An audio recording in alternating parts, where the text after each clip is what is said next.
Muscles के लिए क्या चाहिए होता है कि जिसकी वजह से तुम्हारी मसल अच्छे से ग्रो हो और तुम्हारी मसल्स बड़ी बिगर ग्रो हो, जितनी उनको होना चाहिए, जितनी वो हो, मतलब वो अपने पोटेंशियल पे रीच हो, अपनी मसल्स में इतनी सी भी कमजोरी ना दिखे और उनके साथ साथ उस मसल में स्ट्रेंथ भी बिल्ड हो।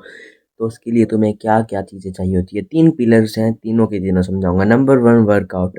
देखो, फुल बॉडी वर्कआउट में तुम्हारी ज़्यादा एक्सरसाइजेज नहीं लग पाती, 1 डेढ़ घंटे का टाइम निकाल पाते हो तुम तो। फुल बॉडी वर्कआउट तुम नहीं कर सकते रोज़, क्योंकि मान लो तुम ट्राइसेप भी कर रहे हो, फिर तुम बाइसेप भी कर रहे हो, फिर तुम लेग्स भी कर रहे हो, फिर तुम एब्स भी कर रहे हो। तो अगर तुम एब्स के 4 सेट निकाल रहे हो, तो तुम बाइसेप के भी 4 सेट निकाल रहे हो, हैमर कर्ल के दो दो, बाइसेप कर्ल के, ट्राइसेप के भी 4 निकाल रहे हो, फिर तुम पूरी बॉडी का तो थोड़ा थोड़ा कर रहे हो, 1 डेढ़ घंटे में नहीं हो पाता।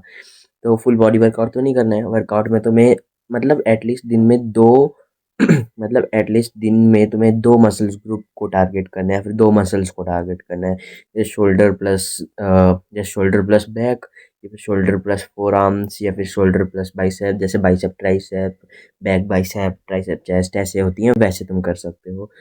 उससे क्या होता है, मसल्स जल्दी ग्रो होते हैं। Number two, diet. डाइट में तुम्हारा ग्लूटामिन होना चाहिए। ग्लूटामिन किससे मिलता है? ग्लूटामिन मिलता है ज्वार वगैरह चीज़ों से, और जैसे मक्की की रोटियां वगैरह खा सकते हो इसके लिए। लेकिन उसके साथ साथ जो एसेंशियल चीज़ है वो है प्रोटीन, क्योंकि प्रोटीन का इसमें मतलब अगर तुम डाइट का एग्जाम्पल हो, तो प्रोटीन का तुम्हारा 80 से 90% रोल है, ग्लूटामिन का तुम्हारा 5 to 10% रोल है, बाकी तुम्हारा वाइटामिन मिनरल्स का रोल है, ठीक है। तीसरी टिप, स्लीप और ग्रोथ हार्मोन। देखो, स्लीप और ग्रोथ हार्मोन को मैंने इकट्ठा इसलिए रखा, स्लीप में भी ग्रोथ हार्मोन ही निकलता है, और जब तुम्हारी जो टीएस आई होते हैं मसल में, डाइट से अच्छे होते हैं, फिर डाइट से तुम्हारी मसल रिकवर होती है, लेकिन रिकवर रात में होती है। तो एक तो तुम्हारी स्लीप में मसल रिकवर हो रही है, और दूसरी चीज़ वो ग्रोथ हार्मोन निकल रहा है, तो वो तुम्हारी हड्डियों के लिए, अगर तुम टीनेजर हो तो तुम लंबे हो सकते हो, और तुम्हारी बाजुओं के लिए भी बहुत ज़्यादा अच्छा रहेगा।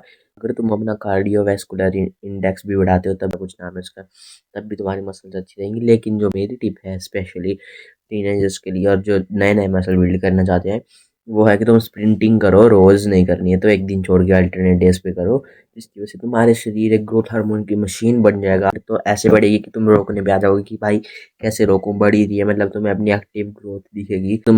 अगर तुम 13 से 16 साल के बीच हो, तो भाई तुम्हें बहुत ज़्यादा ग्रोथ स्पर्ट महसूस होगा, तो तुम्हें अपनी हाइट में बहुत ज़्यादा चेंजेस जल्दी जल्दी महसूस होंगे। लेकिन आज हम बात करें मसल्स की, तो मसल्स की अगर हम बात करें, तो मसल्स के लिए तुम्हें ये कुछ चीज़ें फॉलो करनी है। मतलब स्लीप तुम्हें 7 से 8 घंटे की लेनी है, लेकिन टीनेजर हो तो मैं बोल रहा हूँ कि तुम 9 आवर्स या 9 आवर्स से प्लस की स्लीप लो। 8 घंटे, 7 घंटे, 6 घंटे, 4 घंटे प्लीज़ इसको मत सोना। प्रिंटिंग से ग्रोथ हार्मोन 700% तक बढ़ जाता है। तो ग्रोथ हार्मोन अगर 700% तक बढ़ भी रहा है, तो वो तुम्हारी मसल्स में कितना लगेगा वो तुम सोच लो। और तुम्हारी ब्रेन में, कॉग्निटिव थिंकिंग में, कॉग्निटिव हेल्थ जो भी है, सब में तुम्हारा लगेगा। और हाइट तो भाई तुम्हारी बढ़ जाएगी, मतलब बढ़ के जाएगी, बहुत जल्दी बढ़ेगी। ठीक है, इस वीडियो में तब तक के लिए पतरोड़े खाओ, पीस आउट।